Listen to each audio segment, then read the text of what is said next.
Hi everyone, it's Coach Katie. I hope you're doing great. I hope you're having a good week. I hope school's going really well. I hope you're getting outside and enjoying the good weather that's finally coming out. I hope that makes things easier on you. The theme for this week is growth and change, and it got me thinking about how to tie that back to golf and what that means as a golfer. And it's kind of funny, but if you think about mistakes and how everybody in your whole life, from your mom to your dad to your grandma to your teachers, tells you that you learn from your mistakes.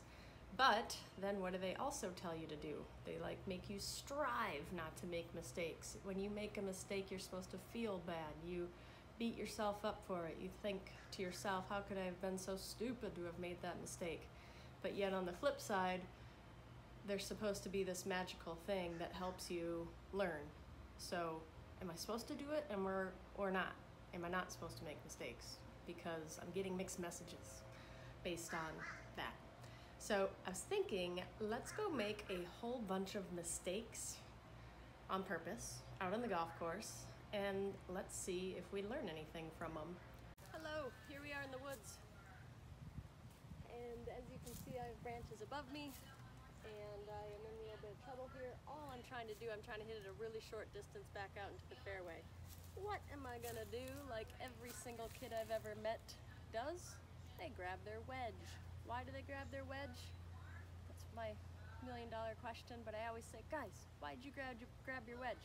And then they say, because I only wanted it to go a short distance. It's a fair answer, especially if you're just starting to play, but let's watch what goes wrong if I'm going to use a wedge to get out of the woods. I'm just trying to barely get back into the fairway, which is over there, but let's watch what goes wrong if I choose a wedge to only hit it a short distance. Okay, here I go. It kind of went nowhere.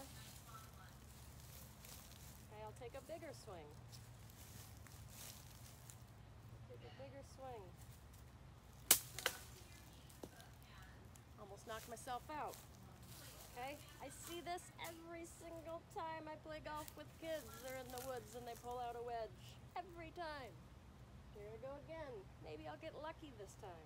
Okay? Alright, I almost killed myself again. What if I were to go crazy and use a 5-iron? What if I were going to chip this out with a 5-iron? Same kind of swing, okay? Kids always say, oh, the wedge goes the shortest distance, so that's why I chose that one. Well, what you don't realize is every club goes the shortest distance, depending on how hard you hit it. You can hit a driver 2 feet if you want, right? Same thing with a 5-iron. So now I have a 5-iron in my hand. Here we go. Check it out. I'm out. It didn't even get up in the air. It's not even anywhere near those branches. I'm safe. We're going to do another one. Ooh, that one was even better. I'm back in the fairway. I'm back in the ball game. One more greenie. Here we go. Okay. 5-iron. I mean, a 5-iron's supposed to go a long ways. Ooh, that was so good. Growth and change, guys. We have to be able to recognize that our 5-iron doesn't have to be swung as hard as we can, but we can use it for all kinds of reasons, including punching out. So I don't know if you can appreciate how high that lip is in front of me. That lip is probably 2.5 to 3.5 feet higher than where I'm standing right now. The problem is the green, see that tree just to the right of the tree, is about 150 yards away from where I am. So I'm in a bit of a pickle. I can either risk it and hit my club that I know goes 150 yards, or I can decide to take my medicine, recognize that this is probably going to be 2 shots till I get to the green anyways, and take the smarter play and just hit it out of the bunker, get myself back in the fairway, and go. I risk, if I'm going to hit a full swing 5-iron, which I'm not going to do because I'm injured, I risk plugging my ball there. You've all seen bunkers that are have kind of a wall there before this one kind of ramps up. if you have a wall there, it is just like a no-go if you don't think that you can get the club that you want to get on the green out of the bunker. There's no reason to just skim it by an inch. You might as well just get out, especially if it's going to be 2 shots until you get there. So even though the green is out to the right of that tree, I'm going to go over here where it's just easier to get out. I'm going to take that shot. I am back out in the fairway. We have a 58 or a putter. What do all kids do because it's fun? They hit their 58-degree wedge. Why do they do it? Because Coach Katie, it's so fun to see it go up in the air. Okay? Okay. That's true. I'll give you that. It is fun. Here it is. Super tight lie. What happens when you do that and your ball goes screaming over the green? Or what happens when you just straight chunk it and it goes nowhere? Okay, that shot. I know that. I've seen that shot before too. What if we get better and better and better at decision making and learning from our mistakes, we were to take out the putter? Okay, what if we were to putt from here? I don't know if you can see it, but I probably have 10 feet of fringe to putt on before I get to the hole.